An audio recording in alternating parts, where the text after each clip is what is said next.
Chapter number है अपना 2 सजीव जगत में विविधता। छाया मनस्य कुर्वन्ति तिष्ठन्ति स्वयं मातपे फलान्यपि परार्थाय वृक्षात् सत्पुरुषा इवे। तो आपको एक श्लोक दे रखा है, इसका मतलब यह है कि बड़े वृक्ष दूसरों को तो छाया देते हैं, परंतु तुम स्वयं क्या है कड़ी धूप में खड़े रहते हैं। उनके फल भी दूसरों के लिए होते हैं, अपने लिए नहीं। उसी प्रकार अच्छे मनुष्य भी स्वयं कठिनाई सहकर दूसरों का कल्याण करते हैं। उन्होंने जो कुछ भी अर्जित किया है वे दूसरों को ही दे देते हैं।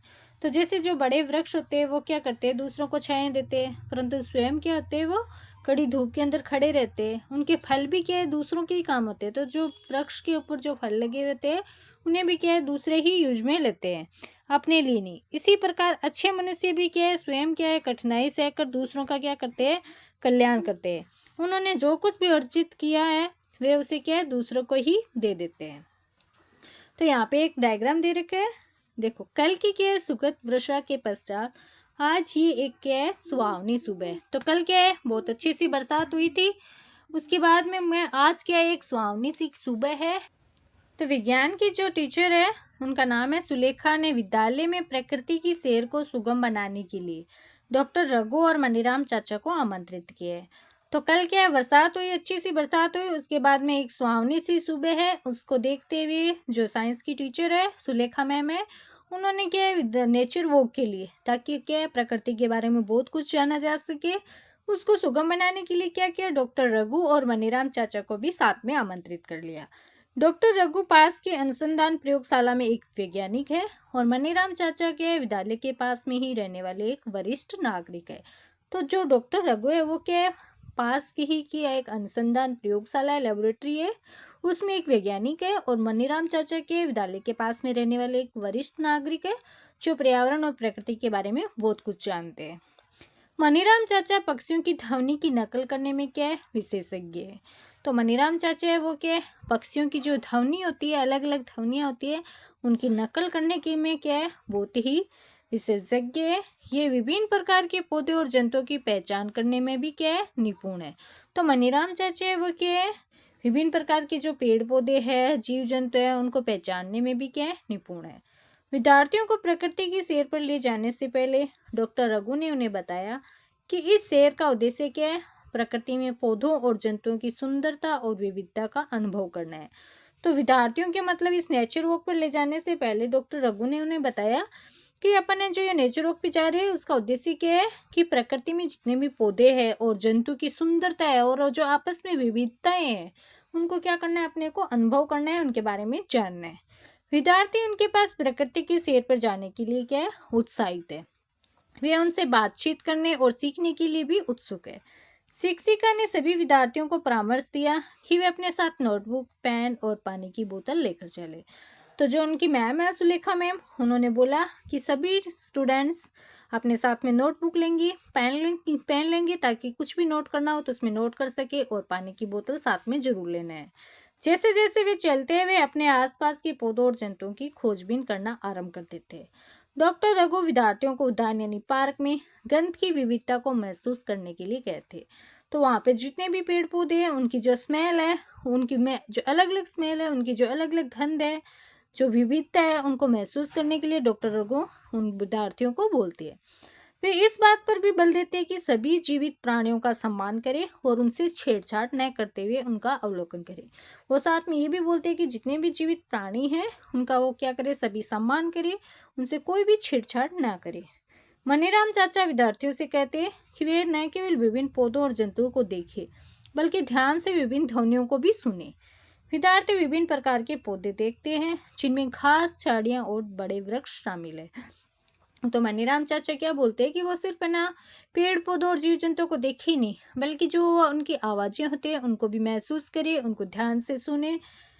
उनको ना ध्यान से जब सुनोगे तभी आपको इनके अंदर क्या है, फर्क पता चलेगा। विद्यार्थी विभिन्न प्रकार के पौधे देखते हैं जिनमें घास, झाड़ियां और बड़े वृक्ष शामिल है। वे वृक्षों की शाखाओं पर बैठे विभिन्न प्रकार के पक्षियों, एक फूल से दूसरे फूल पर मंडराती तितलियां और एक वृक्ष से दूसरे वृक्ष पर कूदते बंदरों का भी अवलोकन करते हैं। तो वे क्या करते हैं, वृक्षों की शाखाओं पर जो बैठे हुए विभिन्न प्रकार के पक्षी है, या फिर एक फूल से दूसरे फूल पे जो तितलियां जा रही है, या एक वृक्ष से दूसरे वृक्ष पे जो बंदर कूद रहे उन सबको क्या है वो ऑब्जर्व करते हैं। वे अपने अवलोकनों को क्या है अपनी नोटबुक के अंदर भी अंकित करते हैं। और डॉक्टर रघु और मनीराम चाचा से उनके बारे में चर्चा भी कर रहे हैं सभी विद्यार्थी। विभिन्न पक्षियों का कलरव चहचहाट सुनते डॉक्टर रघु बताते कि प्रत्येक पक्षी की क्या अपनी एक अलग चहचहाट होती है। ये प्रकृति में विविधता का एक उदाहरण है। तो डॉक्टर रघु उन सभी बच्चों को बताते हैं कि सभी पक्षियों में की आवाजें क्या अलग अलग है, ये विविधता है। डॉक्टर रघु मनीराम चाचा से कुछ पक्षियों की ध्वनियों की नकल करने का अनुरोध करते हैं। तो जो डॉक्टर रघु है वो क्या बोल रहे हैं कि मनीराम चाचा आप क्या है कुछ पक्षियों की ध्वनियों की क्या है नकल करके बच्चों को बताओ। मनीराम चाचा विभिन्न पक्षियों की ध्वनियों की नकल करते हैं। उन्हें देखकर विद्यार्थी भी उनकी नकल करने लगते हैं। तो मनीराम चाचा क्या है जो अलग अलग पक्षी है उन सब की क्या है ध्वनियों की क्या है नकल करके बताते हैं बच्चों को। तो बच्चे भी क्या है साथ साथ में उनके साथ में उन पक्षियों की क्या है नकल करते हैं। क्या आपने कभी अपने आसपास विद्यमान विभिन्न प्रकार के पौधों और जंतुओं का अवलोकन किया है? तो बच्चों आपको भी बताना है कि आपने भी क्या है मतलब आपके आसपास में जो पौधे हैं जंतु है उन सब का कभी अवलोकन या उनके बारे में जानने की कोशिश की है। अपने अवलोकनों को अपने मित्रों और शिक्षक के साथ साझा कीजिए और उन पर चर्चा कीजिए आप। अब है हमारे आसपास के पौधों और जंतुओं में विविधता। तो आइए खोजिए और अंकित करें। तो अपने को क्रियाकलाप दे रखा है अपने शिक्षक के साथ मिलकर विद्यालय के उद्यान या आसपास के उपवन में प्रकृति की सैर का कार्यक्रम बनाना है आपको। फिर नेक्स्ट आपको दे रखा है आप भूमि पर गिरे हुए अलग अलग हमारे आसपास उपस्थित विभिन्न पौधों का अवलोकन। तो अपने को जो ये दे रखा है कुछ पौधों की विभिन्न विशेषताओं का उदाहरण जैसे घास दे रखे है, ये तुलसी का दे रखा है और गुड़हल का दे रखा है। तो अपन देखो इस तरीके से देखते हैं इसका स्थानीय नाम सामान्य घास होता है, उसका तना क्या होता है कोमल और पतला होता है। पत्तियां और पत्तियों की आकृति और उसका अभिविन्यास क्या होता है तने में विभिन्न बिंदुओं से एकांतरित रूप में एक पत्ता निकलता है। फूल होता है इसका नहीं होता सामान्य घास में। और कोई अन्य अवलोकन विशेषता उसकी जैसे हरी पत्तियां होती है। तुलसी के अंदर क्या होता है कठोर और पतला होता है तना और ना पत्तियां क्या है जोड़ी में एक दूसरे के सम्मुख व्यवस्थित होती है। तो इस प्रकार से होती है आप देख सकते हो इधर ये देखो पत्तियां क्या एक दूसरे के सम्मुख उपस्थित हुई हुई है। और गुलाबी या बैंगनी क्या होते हैं इसके फूल होते हैं। फिर गुड़हल है वो क्या होता है उसका तना क्या होता है कठोर होता है।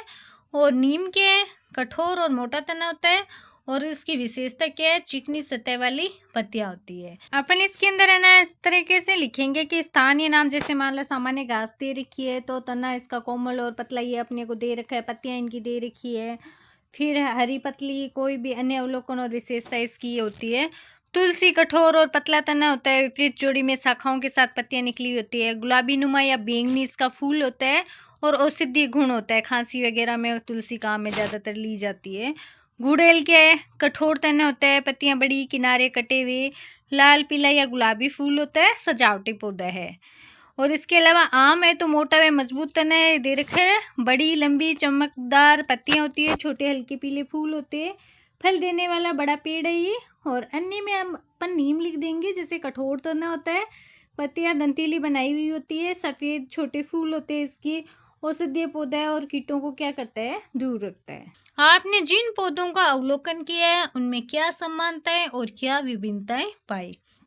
आपने देखा होगा कि पौधों में विभिन्न प्रकार की विशेषताएं पाई जाती है जैसे लंबा अथवा छोटा कठोर अथवा कोमल तना। तना में मतलब क्या होता है अलग अलग पौधों में क्या होता है अलग अलग होता है किसी में लंबा होता है किसी में छोटा होता है किसी में कठोर होता है किसी में क्या होता है कोमल तना होता है।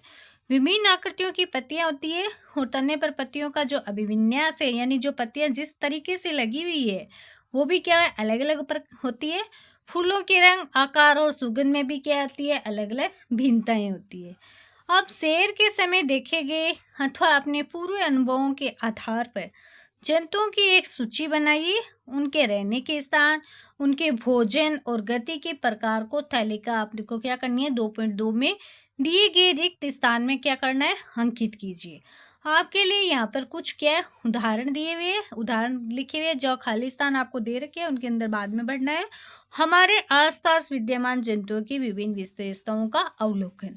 जैसे कौवा है, उनके रहने का स्थान कैसे है? वृक्ष पे रहता है वो। भोजन वो क्या करते हैं? कीट खाते हैं। गति का प्रकार उनका क्या है? उड़ना या चलना होता है। अन्य कोई अवलोकन और विशेषताएं, जैसे चोंच में टहनी लिए हुए, ये सब फिरता है। चींटी क्या है? मिट्टी व बिलों में रहती है। भोजन क्या होता है उनका? पत्तियां, बीज और कीट खाती है। अन्य कोई अवलोकन में अपन लिखेंगे 6 पाद होती है, यानी 6 पैर होते हैं। गाय, उनके रहने के स्थान आपको बताना है। उनका भोजन क्या होता है? भैंस, गाय, आप कोई भी और कोई पक्षी हो या फिर कोई जंतु हो, उनके बारे में आपको क्या करना है? यहाँ पे लिखना है। फिर हम जंतुओं वाले में अपन ये लिखेंगे, जैसे कौवा, चींटी, गाय, कुत्ता और मछली, ये सब जंतु के नाम है। उनके रहने के स्थान, जैसे कौवा वृक्ष पे रहता है, चींटी मिट्टी या बिलों में रहती है, गाय खलिहान या खेत में, कुत्ता घर या सड़क पर, मछली नदी और तालाब में। भोजन, जैसे कौवा के कीट हो गया, चींटी पत्तियां, बीज और कीट है, गाय घास और पत्तियां, कुत्ता रोटी या मांस खाता है, अन्य मछली जैसे कीट और काई खाती है। गति का प्रकार, जैसे कौवा उड़ता है और चलना भी होता है, चींटी चलना होती है, गाय चलती है, कुत्ता दौड़ता भी है और मछली क्या है? तैरना है। कौवा के अंदर चोंच में रहने के लिए वे है और चींटी में समूह में रहती है। गाय दूध देती है, पालतू पशु है। कुत्ता मनुष्य का विश्वसनीय साथी है। मछली गलफड़ों से सांस लेती है। तो अपन इस तरीके से जो खाली स्थान दे रखे है उसके अंदर अपन खुद की तरफ से ऐड कर देंगे। समानता और विभिन्नताएं हैं, जैसे पौधों में सभी में तना, पत्तियां और जड़ें होती है। सभी सूर्य के प्रकाश में अपना भोजन बनाते हैं। विभिन्नताएं, तने का रूप कुछ पतले होते हैं, कुछ मोटे होते हैं। पत्तियों का आकार छोटी, बड़ी, दंतीली, गोल होती है। फूलों का रंग और आकार होता है अलग अलग। कुछ पौधे औषधीय, कुछ फल व फूल देने वाले होते हैं। जंतुओं में सभी भोजन करते हैं और चलते फिरते हैं। सभी अपने रहने के स्थान की आवश्यकता होती है। विभिन्नताएं, रहने का स्थान, घर, वृक्ष, पानी, जमीन, गति, चलना, दौड़ना, उड़ना, तैरना, भोजन, शाकाहारी, मांसाहारी, सर्वाहारी। तो अपन निष्कर्ष ये निकाल सकते हैं कि हमारे आसपास बहुत तरह के पौधे और जानवर पाए जाते हैं, जिनमें विशेषताएं अलग अलग होती है, लेकिन जीव के लिए सभी प्रकृति पर क्या है? निर्भर करते हैं। नेक्स्ट आपको दे रखे हैं तालिका 2.2 में आपने जिन जंतुओं का अवलोकन करके अंकित किया है उनमें क्या समानताएं और क्या भिन्नताएं हैं। आपने देखा होगा कि कुछ जीव जंतु क्या है? भूमि पर रहते हैं, जबकि कुछ अन्य क्या है? वृक्षों पर रहते हैं। पक्षी क्या है? वृक्षों पर रहते हैं। मछलियां जल में रहती है और मेंढक जैसे कुछ जंतु भूमि के साथ साथ जल में भी रहते हैं। तो मेंढक क्या है? भूमि पे भी रहते हैं और जल में भी रहते हैं।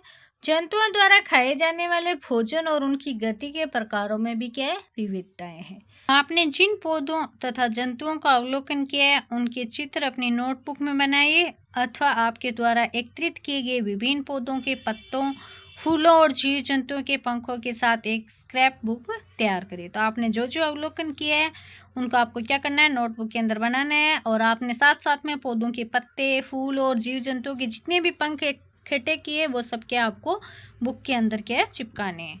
फिर आपको दे रखे हैं विद्यालय में आते जाते समय अपने आसपास के वातावरण का अवलोकन करें और विविध प्रकार के पौधों और जंतुओं को देखने की चेष्टा करें। ऐसे किसी भी पौधे अथवा जंतु का नाम जोड़े जिसे आपने पहले तालिका 2.1 अथवा 2.2 में सूचीबद्ध नहीं किया है। तो आपको साथ में क्या करना है कि आप जैसे स्कूल से आते जाते समय आपके आसपास के वातावरण का आपको क्या करना है? अवलोकन करना है और विभिन्न प्रकार के जितने भी पेड़ पौधे या जंतु है उनको आपको क्या करनी है? देखने की कोशिश करनी है और ऐसे किसी भी पौधे अथवा जंतु का क्या करना है? नाम उसके साथ में क्या करना है? आपको जोड़ना है। अब आपको दे रखा है क्रियाकलाप 2.2, आइए महत्व समझिए। तो 30 सेकंड के लिए अपनी आंखें बंद करें और एक पौधे एवं एक जंतु के विषय में आपको क्या करना है? सोचना है, जिसका आपने ध्यानपूर्वक अवलोकन किया और जो आपको सबसे अधिक अच्छा लगा। अब विद्यार्थी अपने द्वारा सोचे गए पौधे और जंतु का चित्र क्या है? श्याम पट यानी ब्लैक बोर्ड होता है, उस पर आप क्या है? बना सकते हो।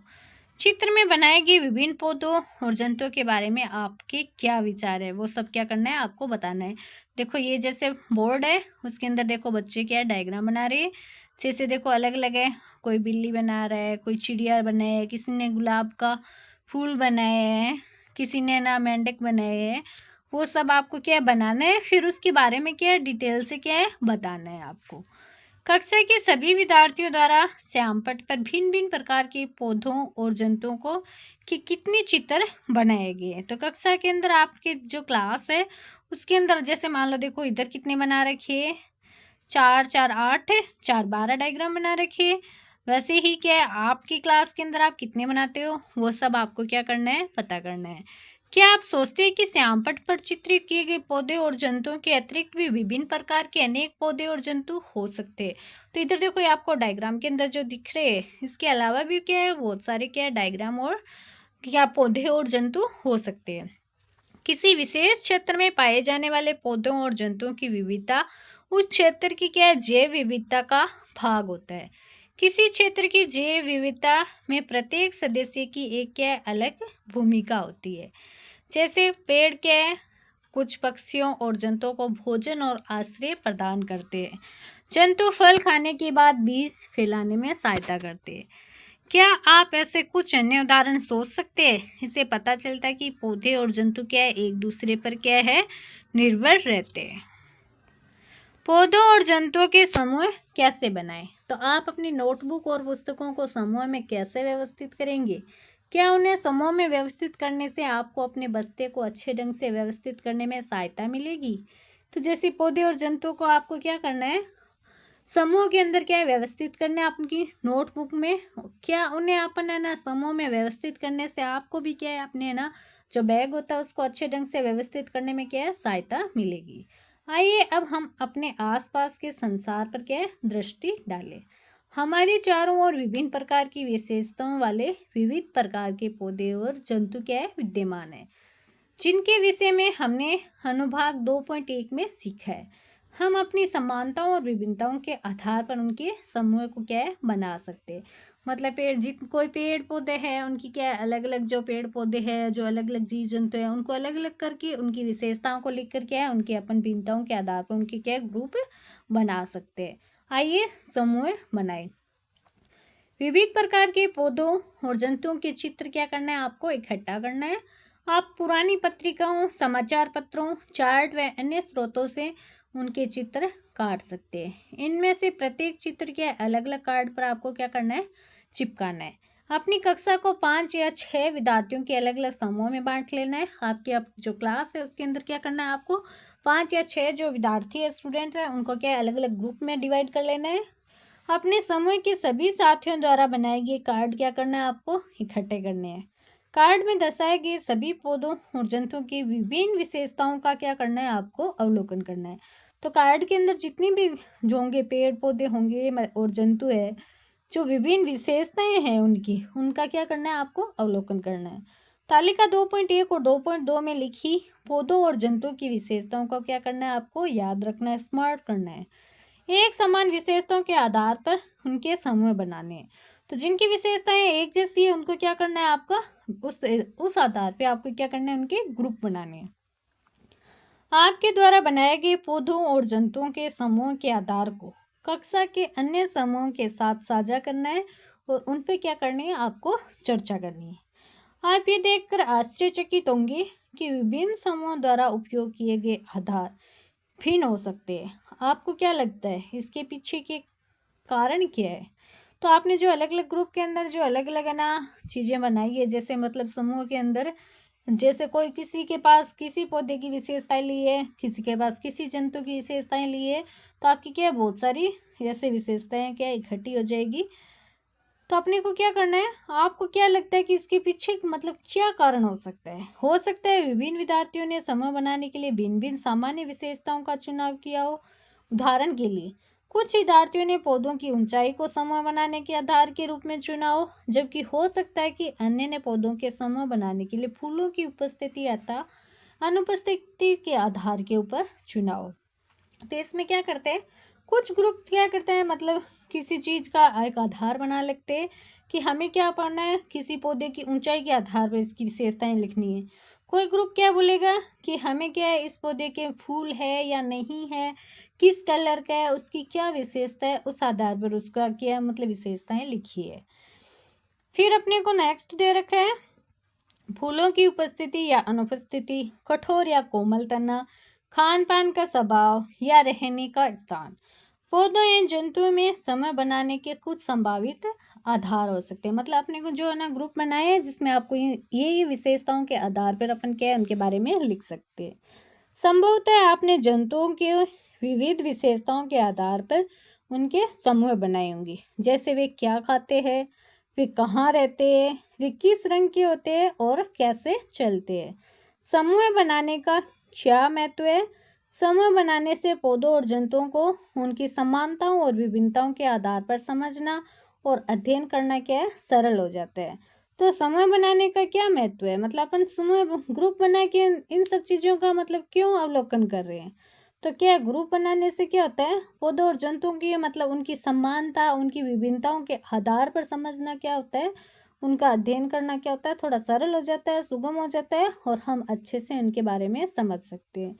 आप समूह बनाने के महत्व के विषय में अध्याय हमारे आसपास की सामग्री में और अधिक जानेंगे। तो जो आगे जो चैप्टर आएगा हमारे आसपास की सामग्री उसके अंदर अपन इसके बारे में डिटेल से देखेंगे। पौधों के समूह कैसे बनाएं? तो आपने देखा है कि पौधों में क्या है उनके तने, पत्तियों, फूलों इत्यादि से संबंधित विशेषताओं में विभिन्नताएं होती है। विभिन्न पौधों के तने क्या होते हैं, मोटाई, ऊंचाई और कठोरता में क्या होते हैं, भिन्न होते हैं। तो मतलब अलग अलग जो पौधे होते हैं उनके तने भी क्या होंगे, अलग अलग मोटाई के होंगे, ऊंचाई भी उनकी अलग अलग होगी, उनकी कठोरता भी क्या है अलग अलग होगी। जबकि पत्तियां क्या होती है आकृति, रंग, आकार और व्यवस्था में क्या होती है भिन्न होती है। तो अलग अलग पौधों के अंदर जब जो पत्तियां होती है उनकी भी क्या है उनकी आकृति भी अलग होगी, कलर भी उनका थोड़ा चेंज होएगा, उनका आकार भी साइज भी अलग होगा, उनकी व्यवस्था मतलब वो किस तरीके से व्यवस्थित है, उनका विन्यास किस तरीके से वो भी क्या है भिन्न होगा। आपने पिछले क्रियाकलाप 2.3 में पौधों की उपयुक्त किसी एक विशेषता के आधार पर पौधों का समूह बनाने का प्रयास किया। आपने पूर्व की कक्षाओं में सीखा होगा कि पौधों के समूह के उनकी ऊंचाई और तने के प्रकार के आधार पर शाख, झाड़ियों और वृक्षों के रूप में बनाए जा सकते हैं। तो अपन के मतलब इनकी ना ऊंचाई और ना तने के प्रकार के आधार पर क्या होते हैं, कुछ पौधे क्या होते हैं शाख के होते हैं, कुछ झाड़ियों जैसे होते हैं, कुछ क्या होते हैं बहुत बड़े वृक्षों के रूप में होते हैं। आइए पौधों की विशेषताओं का अधिक विस्तार से अध्ययन करें और इस आधार पर उनके समूह को बनाइए। तो आइए कुछ अन्य रोचक अवलोकनों के लिए एक बार पुनः प्रकृति की सैर पर चलते हैं। विभिन्न पौधों की ऊंचाई को अपन क्या है ध्यानपूर्वक देखेंगे। जो अलग अलग पौधे हैं उनके अपन क्या है सबसे पहले तो ऊंचाई को क्या है ध्यान से देखेंगे। क्या ये सभी पौधे आपसे छोटे या आपके बराबर ऊंचाई के अथवा आपसे अधिक ऊंचे? तो आपको क्या नोट करना है कि जो जितने भी पौधे हैं वो या तो आपसे छोटे होंगे या आपके बराबर होंगे या फिर क्या आपसे अधिक लंबे होंगे यानी ऊंचे होंगे। तने का रंग क्या है भूरा या हरा हो सकता है, कौन सा ये आपको क्या करना है नोट करना है। साथ ही उनके तनों को छूकर क्या करना है आपको महसूस करना है और उन्हें धीरे से मोड़ने का प्रयास करना है। क्या आप सरलता से तने को मोड़ सकते हैं? तो अपने को क्या आप ध्यान रखना है कि कहीं वो टूटे ना। सरलता से उसको क्या तने को अपन क्या मोड़ सकते हैं क्या, अथवा ये कठोर है, ध्यान रखिए कि क्या है तना टूटे नहीं। ये भी देखिए कि पौधों की शाखाएं कहाँ से निकलती है, वे भूमि के निकट से निकलती है या तने के ऊपरी भाग से निकलती है। अपने अवलोकनों को तालिका 2.3 में दिए गए रिक्त स्थानों के अंदर क्या करना है आपको भरना है। कुछ उदाहरण आपको आगे भी दिए गए हैं। तो अपनी ये देखो तालिका दे रखी है। ऊंचाई और तने की प्रकृति के आधार पर आपको क्या पौधों के समूह के अंदर बांटना है। पौधे का नाम है जैसे मान लो आम है, उसकी ऊंचाई क्या होगी, वो आम का पेड़ क्या होता है बड़ा होता है ऊंचा होता है। उसका कलर क्या होता है, तने की प्रकृति क्या होगी भूरा रंग होगा उसका। कठोर या कोमल होगा, तो आम का पेड़ का तना क्या होता है कठोर होता है। मोटाई उसकी तने की या तो मोटा होगा या पतला होगा, तो वो क्या होगा मोटा होगा। शाखाओं का प्रकटन उसका क्या होगा, तने में क्या है ऊंचाई पर उसकी शाखाएं निकलती है। पादप समूह का नाम क्या होगा, ये वृक्ष होगा। और एक और दे रखा है गुलाब दे रखा है, तो ऊंचाई क्या होगी इसकी मध्यम आकार का होगा ये। तने की प्रकृति क्या है उसकी, तना कैसा होगा कलर उसका भूरा होगा कठोर होगा ये, और पतला होगा या मोटा होगा, तो ये होगा गुलाब का होता है पतला। भूमि के निकट से ही निकलती है उसकी शाखाएं, और पादप समूह का नाम हो जाएगा झाड़ी। फिर दे रखा है टमाटर। टमाटर की ऊंचाई छोटा होता है, तना उसका क्या होगा, हरा होगा, प्रकृति क्या होगी इसकी तने की, कोमल होगा वो, और ये क्या होगा, पतला होगा। शाखाएं क्या होगी, भूमि के निकट से ही निकलेगी, और पादप समूह का नाम इसमें होगा शाख। फिर अपने को 3-4 और नोट करने हैं, वो अपन नोट करेंगे। फिर अपन एक और नोट करेंगे, जैसे नीम है, उसकी ऊंचाई क्या होती है, ऊंचा होता है। तने की प्रकृति में लिखेंगे, भूरा या कठोर होता है। मोटा या पतला में तना क्या होता है, मोटा होता है, ये ऊंचाई पर होता है। शाखाओं का प्रकरण क्या होता है, ज़्यादा होता है इनका। और ये पादप समूह का नाम होगा, ये वृक्ष होगा। मिर्च ये क्या है, छोटा है, हरा कोमल होता है, पतला होता है, और इसके अंदर ये कठोर नहीं होता, और इसके अंदर शाखाएं नहीं निकली होती ज़्यादा। पादप समूह का नाम होगा, इसमें शाख होगा। तो इस तरीके से अपन इसमें ऐड कर देंगे। नेक्स्ट आपको दे रखा है, आपको शाख, झाड़ियों और वृक्षों के बीच क्या अंतर दिखाई दिए। तालिका 2.3 में दी गई जानकारी के आधार पर हम पौधों के समूह शाख, झाड़ी और वृक्ष के रूप में कैसे बना सकते हैं। तो अपन देखो इस तरीके से क्या बना सकते हैं कि जैसे आम है, गुलाब है, टमाटर है, ये सब क्या है, अलग अलग तरीके से है।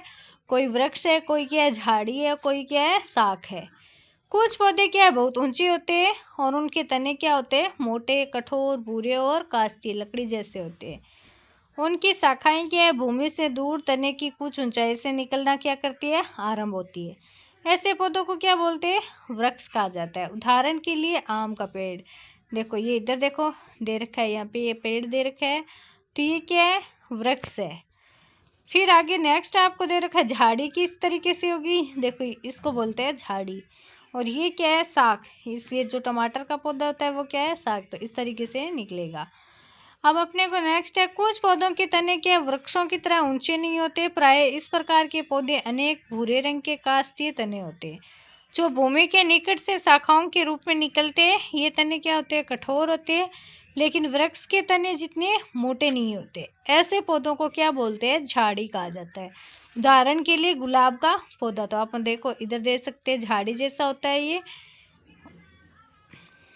कुछ पौधे के आकार में क्या होते हैं, छोटे होते हैं, और उनके तने क्या होते हैं, कोमल और हरे होते हैं। उन्हें अपन क्या बोलते हैं, शाख कहा जाता है।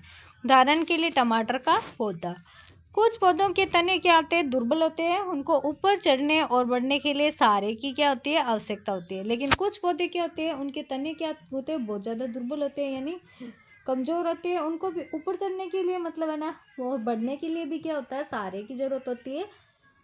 जैसे आरोही लता, क्लाइंबर, उसको ये बोला जाता है। कुछ पौधे की भूमि की सतह पर फैलकर बढ़ते हैं, और उसको अपन बोलते हैं विसर्पी लता, क्रीपर कहते हैं। ऐसी कौन सी अन्य विशेषताएं हो सकती है जिनके आधार पर आप पौधों के विभिन्न समूह बना सकते हैं। आइए एक और क्रियाकलाप के माध्यम से जानने का अपन क्या करते हैं, प्रयास करते हैं। तो अपन तुलना करेंगे। प्रकृति की सैर के समय आपके द्वारा एकत्रित किए गए विभिन्न पौधों की पत्तियों को आपको क्या करना है, देखना है।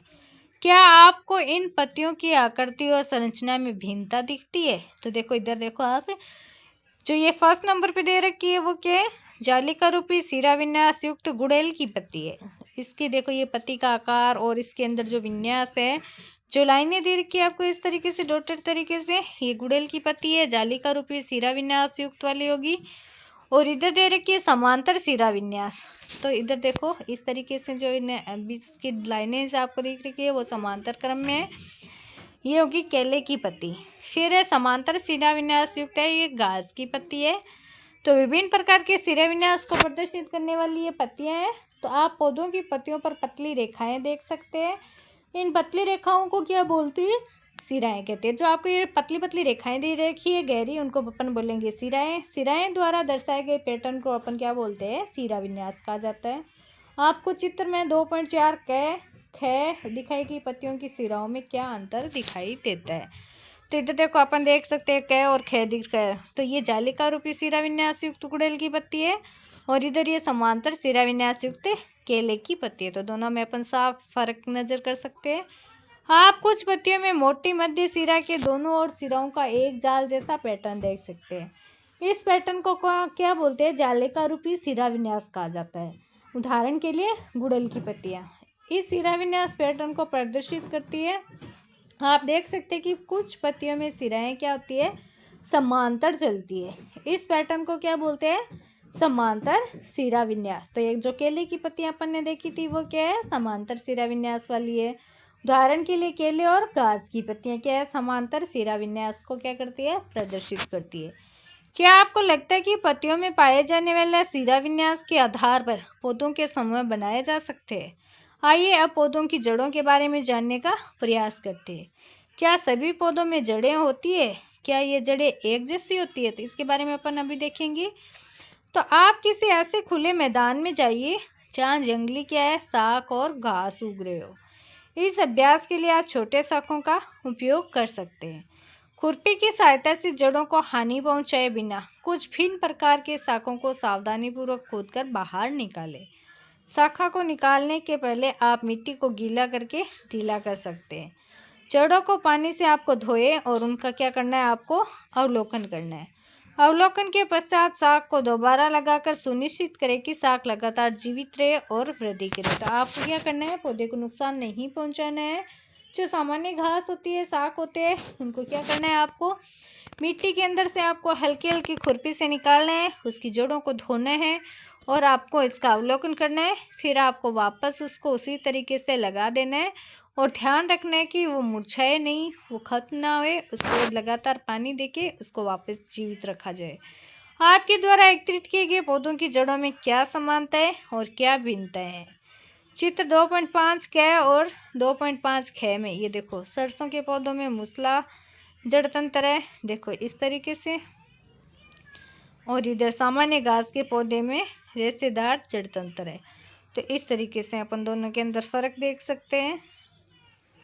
तो चित्र 2.5 क में सरसों के पौधे की जड़ों को ध्यानपूर्वक अवलोकन करें। इस पौधे की जड़ में एक मुख्य जड़ होती है जिसमें छोटी छोटी क्या होती है, पार्श्व जड़ें निकलती है। तो इधर अपन देखते हैं, एक जो मुख्य जड़ है एक लंबी लंबी आपको दिखाई दे रही है, उसकी साइड में आपको क्या है, पार्श्व जड़ें निकली हुई दिखाई दे रही है।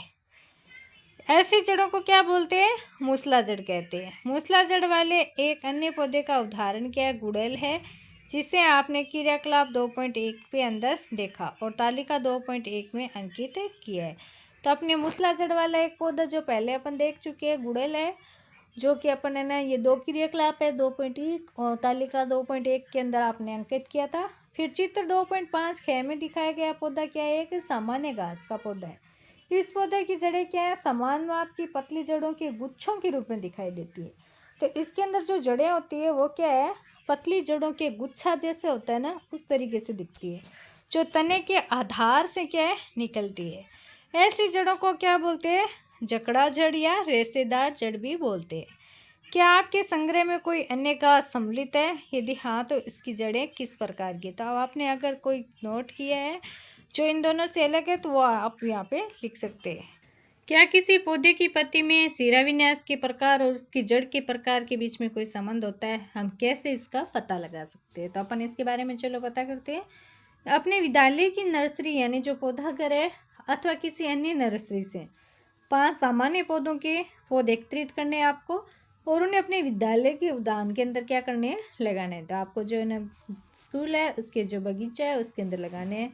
ऐसे पौधों के उदाहरण क्या होते हैं, जैसे लेमन घास, गेंदा, सदाबहार और अन्य पुष्पीय पौधे हो सकते हैं। उन्हें उगाने से पहले उनकी जड़ों और पत्तियों के सिरा विन्यास का क्या करना है, आपको अवलोकन करना है और अपने अवलोकन को तालिका 2.4 के अंदर क्या करना है, अंकित करना है। जैसे पौधे का नाम हो गया लेमन घास, पत्तियों के सिरा विन्यास का प्रकार क्या है, जालिका रूपी या समांतर है। तो लेमन घास का क्या होता है, समांतर होता है। जड़ के प्रकार जकड़ा जड़ है या मूसला जड़ है। तो लेमन घास की कैसे होती है, रेशेदार जकड़ा मूल होती है। तो इसी तरीके से आपको कुछ और पौधों के नाम लिखने हैं यहाँ पे। तो अपने यहाँ पे लिखेंगे, जैसे गेहूं है उसमें क्या है, समांतर है ना, सिरा विन्यास होता है। जड़ ये भी क्या होता है, झाड़ीनुमा होता है, रेशेदार होता है। सरसों में जालिकाकार होता है, मूसलाधार जड़ें होती है। फिर अपन चने और गुड़ैल का लिखेंगे, वे भी जालिकाकार होती है और मूसलाधार क्या होती है, मुख्य जड़ होती है इसके अंदर।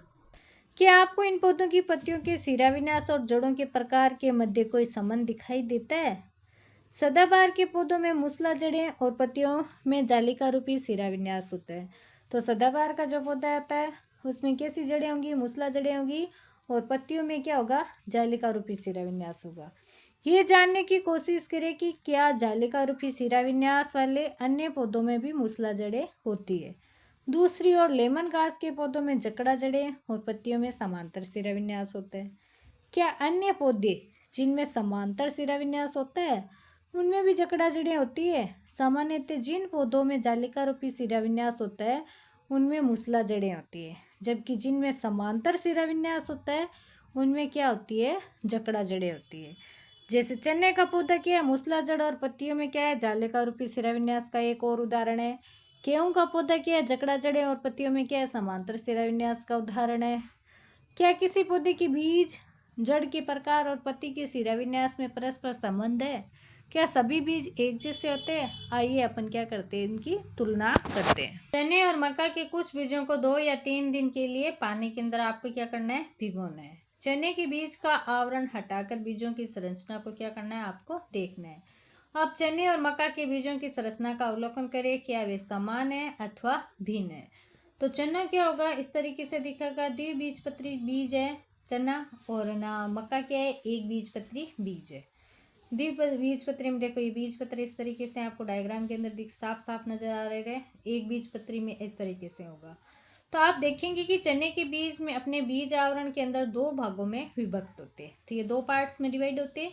प्रत्येक भाग को अपन क्या बोलते हैं? बीजपत्र कहा जाता है, कोटिलीडन बोलते हैं। जिन पौधों के बीजों में 2 बीजपत्र होते हैं उन्हें अपन क्या बोलते हैं?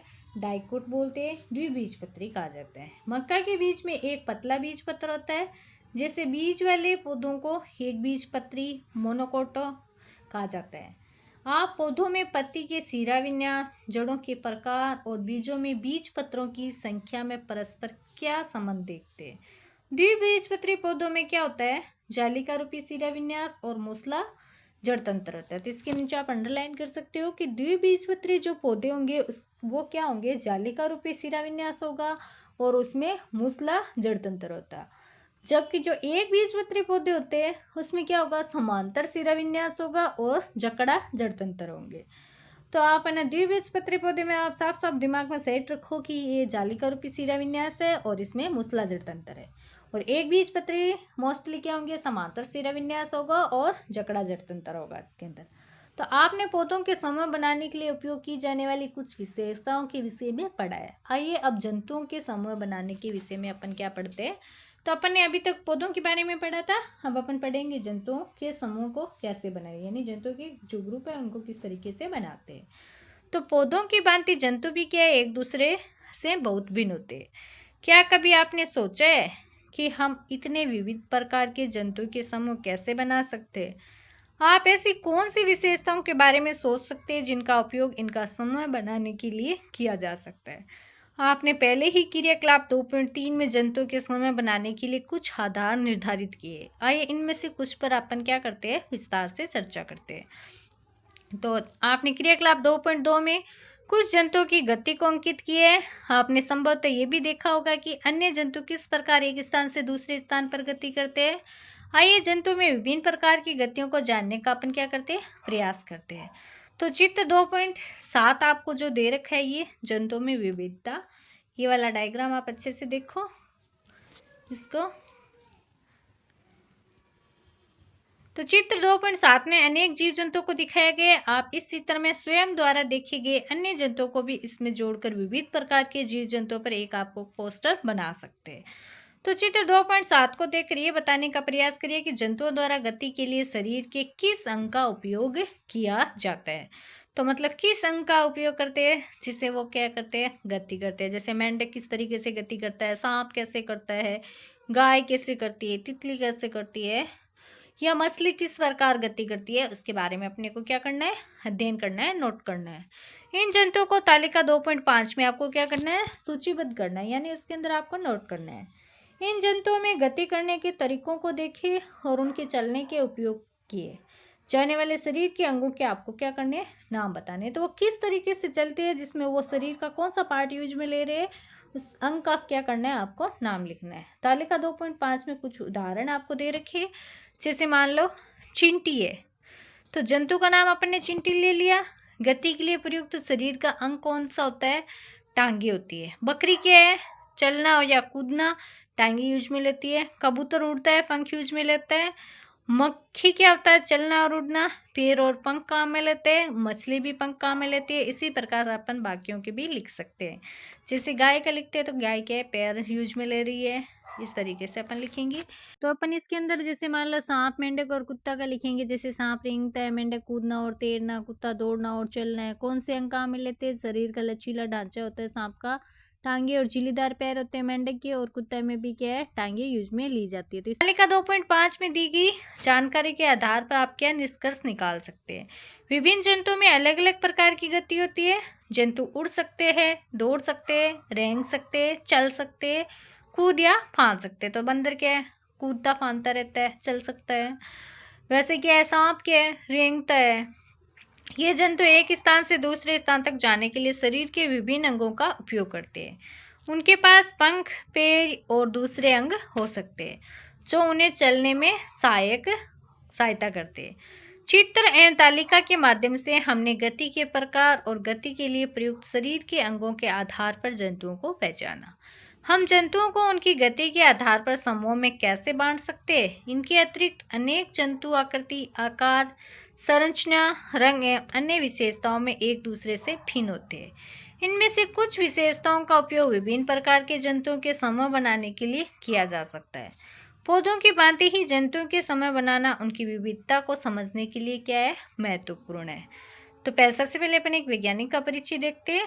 जानकी अमाल है, एक भारतीय वनस्पति शास्त्री थी जो पर्यावरण संबंधी कार्यों के प्रति क्या है, समर्पित थी। उन्होंने भारत के पौधों की समृद्ध जैव विविधता का प्रलेखन और संरक्षण करने में सहायता की थी। उन्होंने साइलेंट वैली बचाओ आंदोलन में महत्वपूर्ण भूमिका निभाई। भारतीय वनस्पति सर्वेक्षण प्रमुख के रूप में उन्होंने भारत के पौधों की विविधता का प्रलेखीकरण करने के लिए कार्यक्रम की शुरुआत भी की थी। तो ये एक भारतीय वैज्ञानिक थी। वनस्पति सफलता की कहानी साइलेंट वैली बचाओ आंदोलन के है। तो ये केरल के पालक्काड जनपद में एक जंगल की वास्तविक कहानी है। ये अछूते, सुंदर, आर्द्र, सदाबहार जंगल और उनकी समृद्ध जैव विविधता को संरक्षित करने के विषय में है।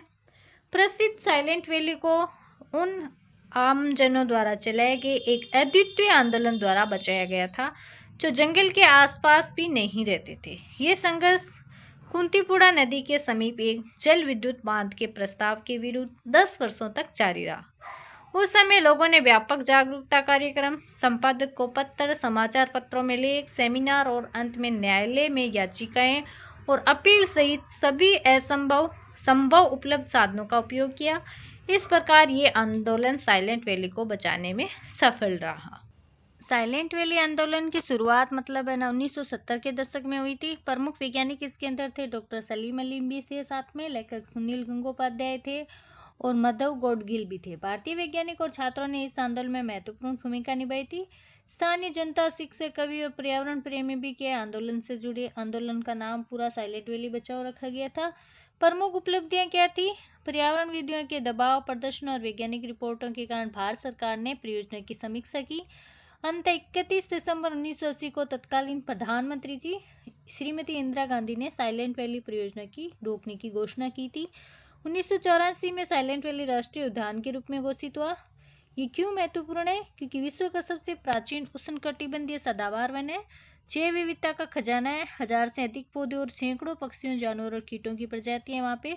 यहाँ पाए जाने वाली कई प्रजातियां दुनिया में कहीं और नहीं मिलती, तो इसलिए ये बहुत ज़्यादा इम्पोर्टेंट था।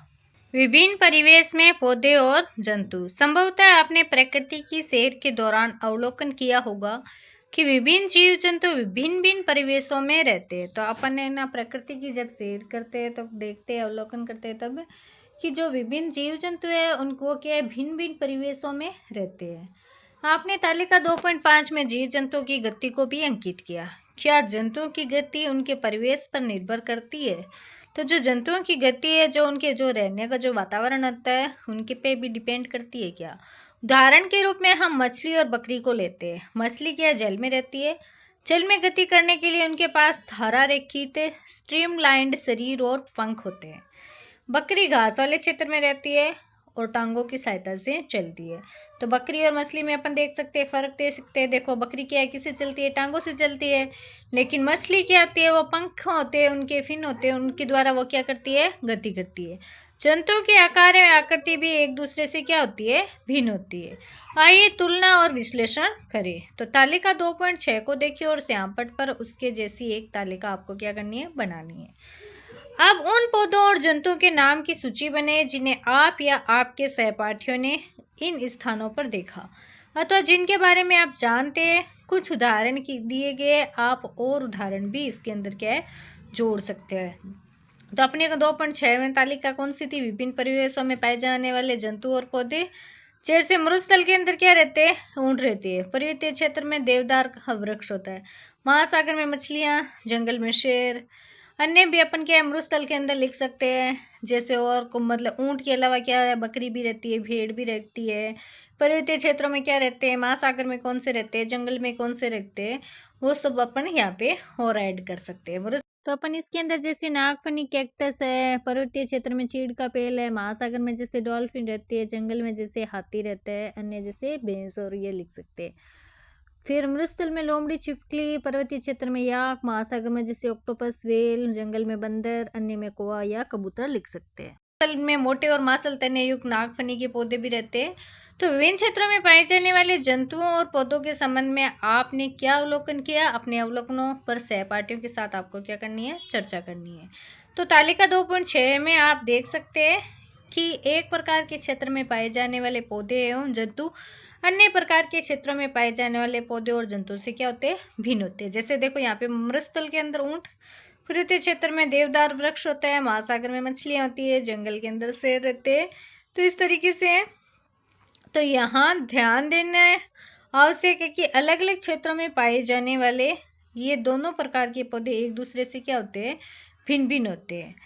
तो अपन देखते हैं कक्षा की चर्चा के दौरान एलेक्स को याद आया कि उसने राजस्थान के मरुस्थलों में मोटे और मांसल तने वाले नागफनी के पौधे को देखा। पर माया बताती है कि उसने हिमाचल प्रदेश में हिमालय क्षेत्र में देवदार के वृक्षों को देखा। साथ ही उसने ये भी बताया कि ये वृक्ष क्या शंक्वाकार होते हैं और उनकी शाखाएं क्या है, लचीली और झुकी हुई होती है। तो इधर अपन देख सकते हैं कि पर्वतीय क्षेत्र में देवदार का वृक्ष इस तरीके से होता है और नागफनी क्या है, इस तरीके से होती है। तो दोनों के अंदर साफ साफ अपन क्या है, फर्क देख सकते हैं। तो अब आगे अपन देखते हैं। साथ ही उसने ये भी बताया कि ये वृक्ष क्या है, शंक्वाकार होते हैं, उनकी शाखाएं लचीली और झुकी हुई होती है।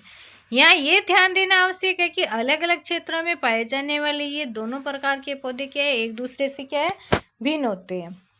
आइए पता लगाते हैं कि ऐसा क्यों है। एक क्षेत्र की जैव विविधता अन्य क्षेत्रों की जैव विविधता से अलग क्यों होती है। मरुस्थलीय क्षेत्रों में बहुत कम जल उपलब्ध रहता है। शुष्क मरुस्थल दिन में अत्यधिक गर्म और रात्रि में अत्यधिक ठंडे होते हैं। तो अपन राजस्थान के हमारा मरुस्थलीय क्षेत्र है, उसमें क्या दिन के अंदर तो क्या होता है, बहुत ज़्यादा गर्मी पड़ती है और रात में क्या है, अत्यधिक ठंड भी हो सकती है ठंड के मौसम में। मरुस्थल में पाए जाने वाले पौधों के मांसल तने जल को संग्रहित कर सकते हैं और उन स्थानों की गर्म परिस्थितियों को सहन करने में पौधों की सहायता करते हैं। फिर दे रखा है बहुत ठंडे पर्वतीय क्षेत्रों में प्राय क्या होता है, हिमपात होता है, यानी बर्फबारी होती है। ऐसी परिस्थितियों में जीवित रहने के लिए कुछ वृक्षों की बनावट ऐसी होती है कि उन पर बर्फ टिकती नहीं है, बल्कि आसानी से क्या है, फिसल जाती है। तो देवदार के वृक्षों की शंक्वाकार आकृति और नीचे झुकी हुई शाखाएं उन्हें आसानी से ऐसा करने में क्या है, सक्षम बनाती है। तो जो देवदार का वृक्ष होता है वो कैसा होता है, शंक्वाकार आकृति का होता है, उस पर क्या है, बर्फ टिकती नहीं है आसानी से, वो क्या है, नीचे झुका हुआ होता है उनकी शाखाएं, तो वो क्या है, इस तरीके से उनमें क्या है, बर्फ टिकती नहीं है। अब आप समझ गए होंगे कि विभिन्न स्थानों की जैव विविधता भिन्न परिस्थितियों के कारण क्या है, एक दूसरे से क्या है, बहुत अलग होती है। तो राजस्थान के गर्म मरुस्थल के अंदर क्या है, ऊंट, और लद्दाख के ठंडे मरुस्थल के ऊंट को देखिए। तो इन दोनों को अपन देख सकते हैं। राजस्थान के गर्म मरुस्थल में रहने वाला ऊंट है ये, और इधर ये क्या है, लद्दाख के ठंडे मरुस्थल में रहने वाला ऊंट है। तो इधर क्या है, राजस्थान वाले में तो क्या है, इस तरीके के पैर है, और लद्दाख वाले में क्या है, इस तरीके के खुर वाले पैर है।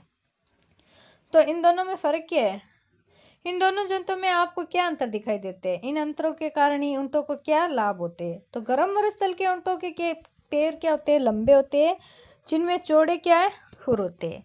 एलेक्स ने साझा किया कि उसकी दादी ने उसे बताया कि ऊंट के लंबे पैर और चौड़े खुर ऊंटों को रेतीले मरुस्थल की रेत में बिना धंसे चलने में क्या करते हैं, सहायता करते हैं। दूसरी ओर ठंडे मरुस्थल के ऊंटों की ऊंचाई और पैर गर्म मरुस्थल के ऊंटों की तुलना में क्या होते हैं, छोटे होते हैं। ये छोटे पैर उन्हें ठंडे पहाड़ी मरुस्थलीय क्षेत्रों में आसानी से चलने में क्या है, सक्षम बनाते। तो दोनों के पैरों में ये अंतर हो गया। मरुस्थलीय परिस्थितियों में भोजन क्या है, सहजता से उपलब्ध नहीं होता।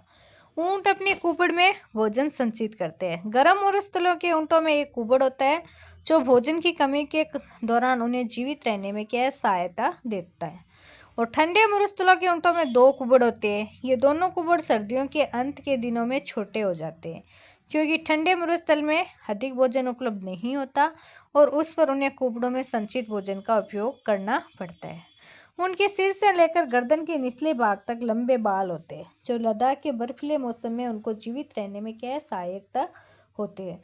तो जो ना लद्दाख के अंदर जो कुबड़ 2 कुबड़ वाले ऊंट होते हैं, तो वो उनमें क्या होता है, जैसे जैसे मौसम ठंडा मौसम क्या कम होने लगता है, वैसे वैसे क्या कुबड़ों की साइज क्या होती है, कम हो जाती है। क्योंकि वो जब है ना ज़्यादा ठंड होती है तब उनको क्या भोजन की मात्रा कम मिलती है। तो जो उन कुबड़ के अंदर जो भोजन संग्रहित किया हुआ होता है, उनको क्या है, वो उपयोग में लेते रहते हैं और बाद में वो धीरे धीरे क्या है, कम हो जाते हैं।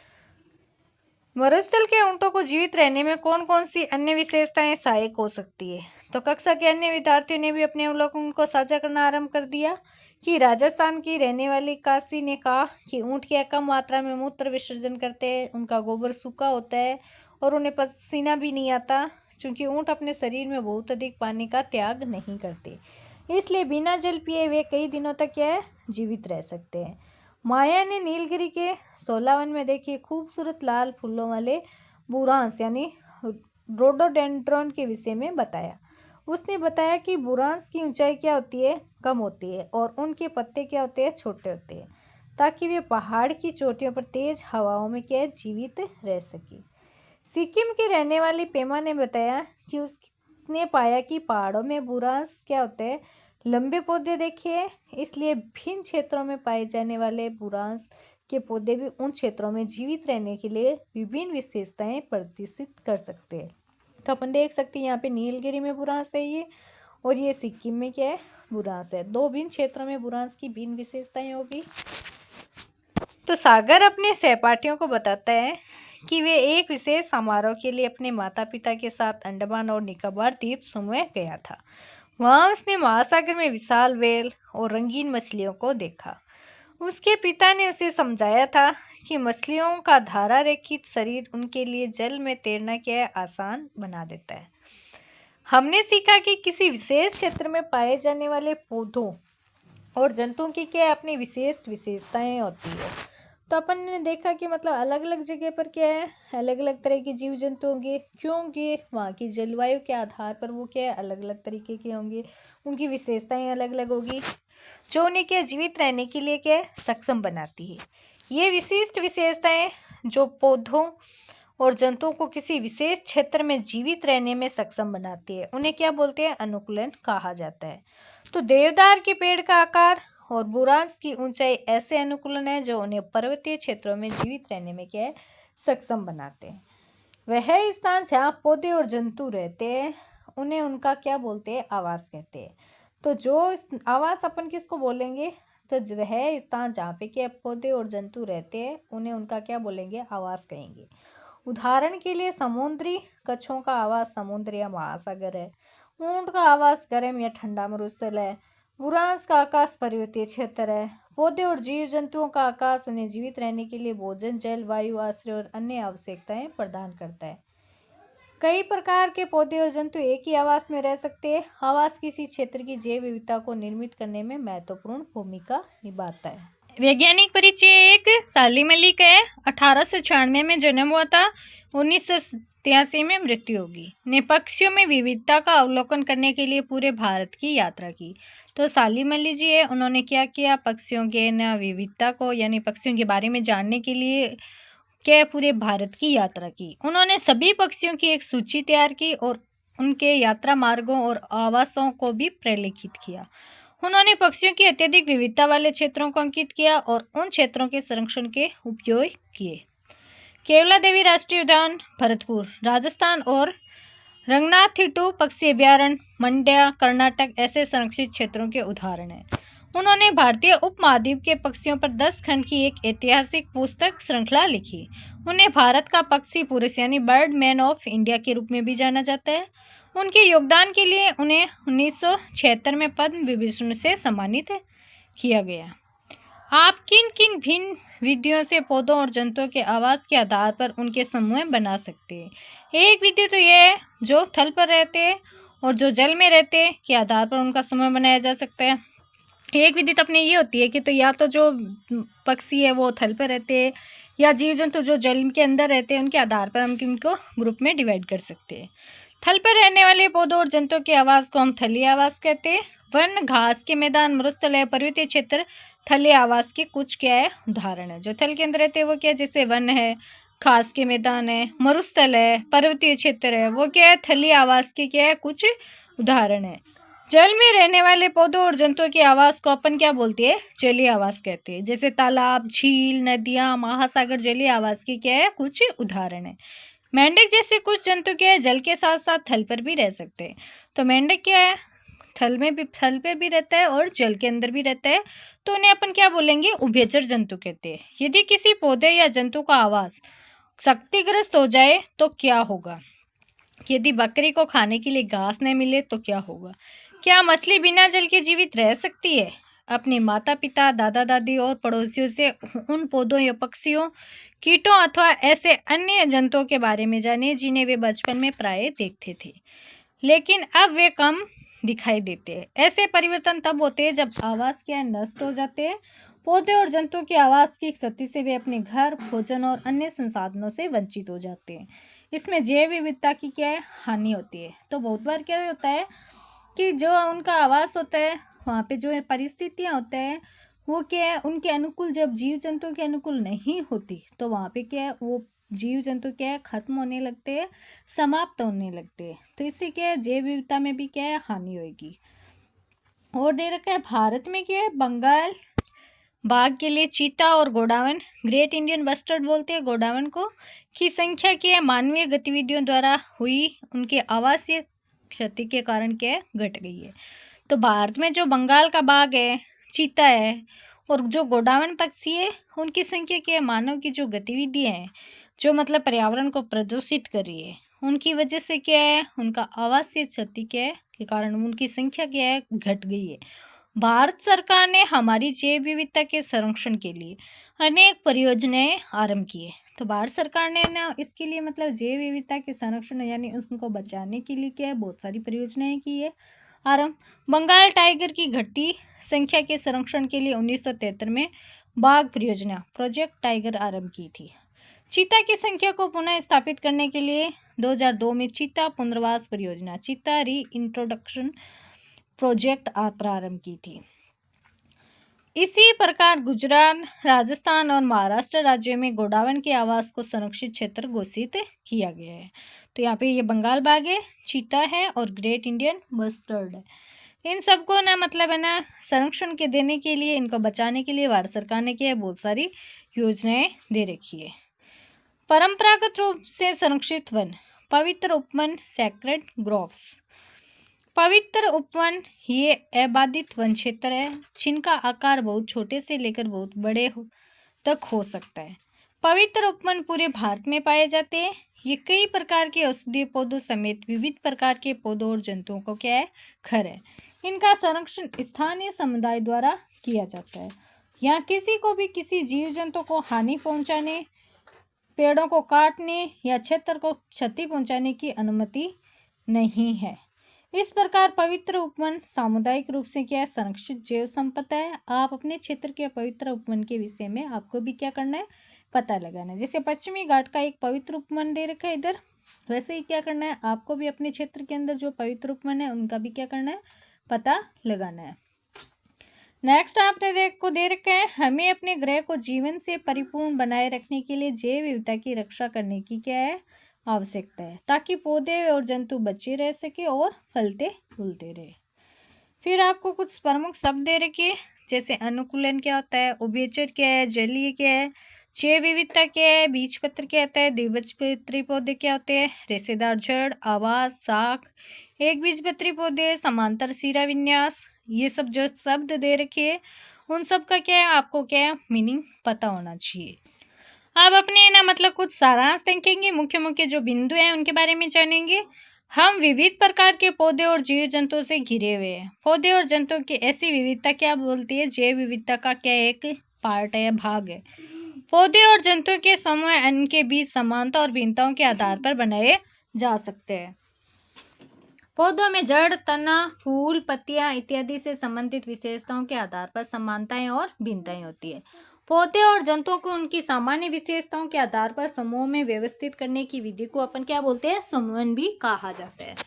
पौधों के उनकी ऊंचाई, तने के प्रकार और शाखाओं के पैटर्न के आधार पर शाख, झाड़ी और वृक्ष के रूप में समूह बनाए जा सकते हैं। पौधों के उनके बीज में बीजपत्रों की संख्या के आधार पर द्विबीजपत्री और एक बीजपत्री पौधों के रूप में भी समूह बनाए जा सकते हैं।